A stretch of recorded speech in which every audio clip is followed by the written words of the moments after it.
Let me tell you something, I never thought I'd see blood on a Medal of Honor.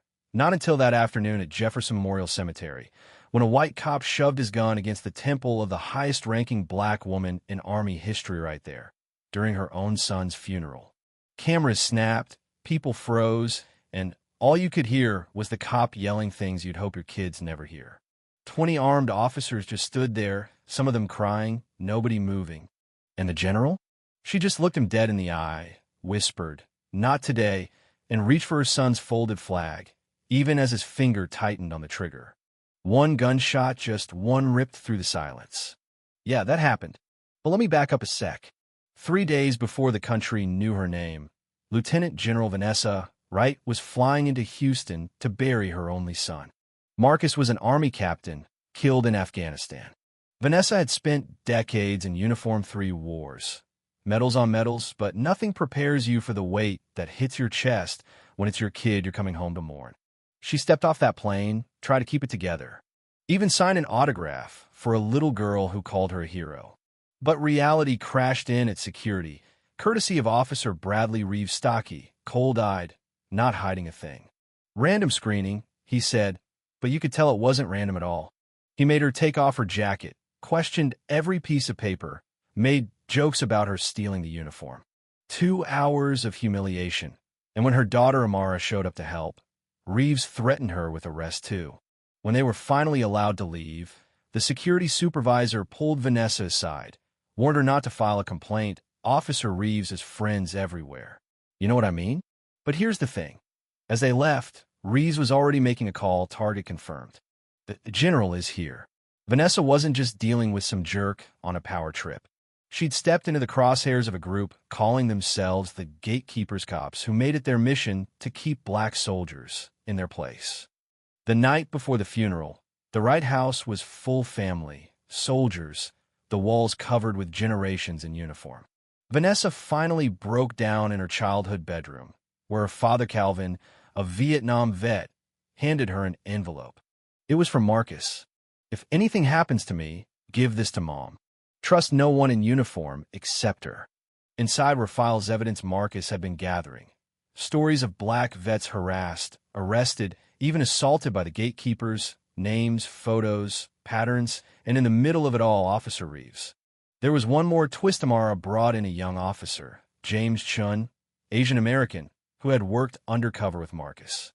"They're targeting black military personnel," he said, "and it goes way beyond Houston PD." Marcus thought someone manipulated his deployment orders to get him killed in Afghanistan. Suddenly, the conspiracy didn't seem like just paranoia. Someone had access high enough to put a soldier's life at risk on the other side of the world. Vanessa's military training kicked in. Document, secure, prepare for battle. But the gatekeepers were already moving. Chief Gaines, head of Houston PD, called his inner circle together. Reeves, Wilson, a bunch of lifers handed out marching orders. "We send the general a message at the funeral. It's got to look legit." That night, Detective Sandra Martinez from Internal Affairs tried to meet Officer Chun. He never showed, beaten so badly he landed in the hospital. The gatekeepers weren't bluffing.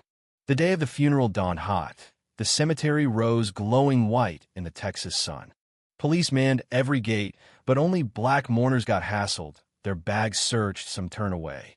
By 10 a.m., the crowd was split: white folks up front, black soldiers and family behind barricades. Vanessa kept her cool. This was from Marcus. She gave her eulogy, spoke about his faith in an America that could do better, and read the letter he'd left about the organized harassment, the names, the danger. Cameras caught everything. She accepted the folded flag, her hands shaking. And that's when Reeves made his move. He shoved through the honor guard, drew his weapon, pressed it right to her head, blood trickling down her face. "This black thinks she's untouchable," he spat. 20 cops, not one moving. Vanessa whispered, "Not today," and kept reaching for that flag. Then bang. Reeves's partner fired into the air. She's reaching for a weapon. Chaos erupted. Reeves tackled her to the ground, cuffed her, shoved her face into the dirt beside her son's grave. Cameras caught it all. Amara screamed. It was on video. Marcus's soldiers tried to intervene, and more guns came out. That's when the feds showed up Agent Dominic Carter, FBI demanding to know what the hell was happening. Reeves insisted it was local business, claimed Vanessa was armed. Dozens of witnesses shouted back. Carter took charge, but Reeves started confiscating phones, dragging Vanessa away as mourners wept. By the time she was booked to the county jail, the story had blown up online. Veterans started gathering outside, standing silent in their uniforms. Inside, they tried to break her, took her medals, denied her phone call, threw her in with general population. But even in jail, allies found her. Inmates protected her, an officer slipped her a burner phone, and Amara worked the legal angles from the outside. The gatekeepers tried everything: cold cells, midnight searches, threats, even sent in someone to pick a fight. Didn't work. When the feds finally ordered her release, she walked out to a line of saluting veterans, cameras rolling. At a courthouse press conference, Vanessa stood tall. "My son died, serving a country that hasn't always served him. He uncovered a conspiracy, and his work won't die with him."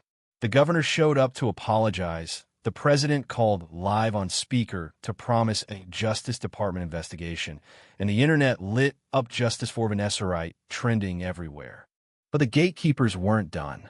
Smear campaigns, hacked emails, threats to her military record, federal agencies dragged into the mud.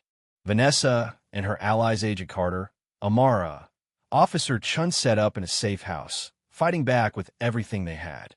Secret recordings caught the chief and a powerful senator plotting to derail black officers, even implicating them in manipulating Marcus's deployment. A coordinated FBI raid took down the gatekeepers, and the evidence started stacking up. Some tried to run, some flipped, and the whole dirty empire began to fall apart.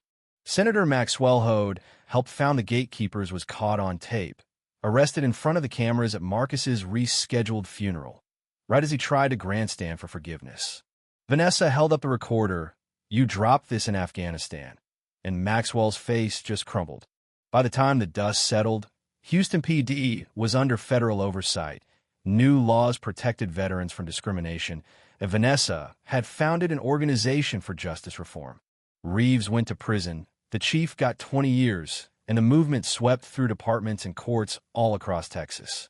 But it wasn't just about punishing a few bad apples, it was about changing the whole system, about holding power to account no matter how high it reached.